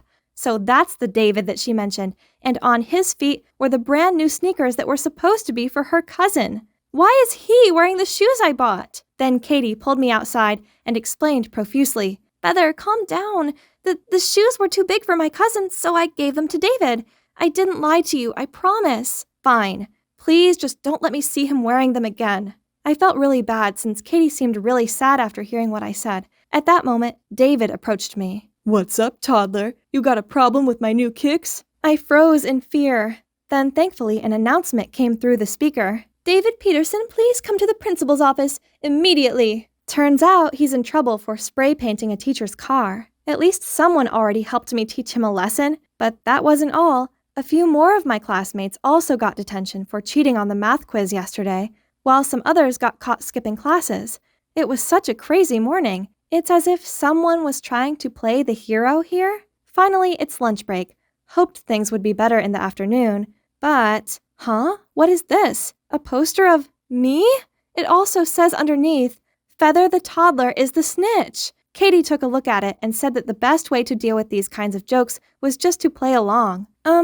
I'm not sure about that, but it seems like the only way now. And so, I climbed on an empty chair in the cafeteria and started speaking loud and clear. May I have everyone's attention, please? Hi, I am Feather the toddler, and I am proud of it. Instead of getting the response I'd hoped for, what I got back was food. The whole cafeteria was laughing and throwing food at me. I covered my face, trying to dodge it, but the floor got slippery from all the greasy food, so I ended up falling. Oh no! I scratched myself! I could only lay on the ground out of pain. People finally stopped as they saw me bleed. All I could vaguely hear was a familiar voice calling my name. I woke up in the hospital to find Liam sitting next to me. Feather, you're awake. Do you feel pain anywhere? Well, Liam? Why are you here?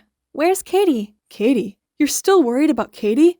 She's the one who was behind all this. She told the principal about your classmates and told everyone it was you to make them hate you. What? How is that possible? Turns out the guy who was always wearing a hoodie and mask was Liam. Liam had always been suspecting something shady in Katie's behavior. So, after failing in warning me about her, he decided to look out for me himself instead.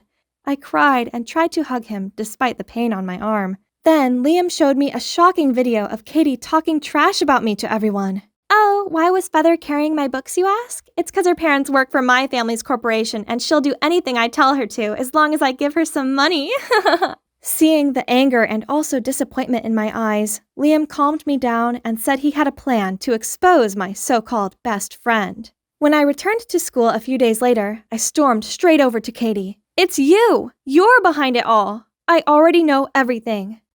Stop being ridiculous, Feather. You got busted and now you're trying to blame me. Drop the act. No one's falling for it. At the end of class, Katie suddenly gathered everyone. People, head over to the lecture hall. I have something very interesting to show you guys. Oh boy, I wonder what else she has planned. Liam and I quickly followed the crowd and found Katie standing on stage. Oh, Feather, I'm glad you're here. This is about you, after all. The screen started playing a video of me sitting on my swing, playing with my dolls, and taking armfuls of candy out of the pantry. Do you see that, everyone? Feather is just a toddler in a teenager's body. Such a weirdo. I was waiting for everyone to start laughing, but the crowd stayed completely silent. Then Katie hesitantly continued, Not only that, she's also the poser who snitched on us. Then, to her surprise, the angry crowd started booing and shouting at Katie, saying she is the evil snitch. Then they turned to me. Your rooms are actually pretty cool. I wish I had a snack pantry like that. It's so awesome. Katie sounded panicked as she continued talking more trash stuff about me, but no one listened. Turns out, Liam had set up a group chat in which he'd posted proof of Katie's actions, including the video of her talking to David, and also pictures of her coyly walking out of the principal's office after she must have snitched on everyone, and her putting up that mean poster about me. Katie, you're the one embarrassing yourself. Everyone knows that you're a snake in the grass. I trusted you, and what I get back are all these lies and schemes. I feel so ashamed for ever calling you a friend. As Katie looked around at the unimpressed-looking crowd, she realized her game was up, and quickly fled the scene. Later on, we arrived home to see my angry-looking parents standing next to Katie's mom and dad, who had all their luggage packed ready to move out. Yes, Liam had already told them everything. In the end, Katie's parents made her apologize to me. Only after a lot of persuading did my parents let them keep their jobs. I never saw Katie again, but I did make a bunch of new friends that I invite around sometimes. The snack pantry is a big hit. Now, I wear whatever I like without worrying about being judged. Most of all, I'm enjoying my school life, and it's all thanks to the help of my trusty soulmate, Liam.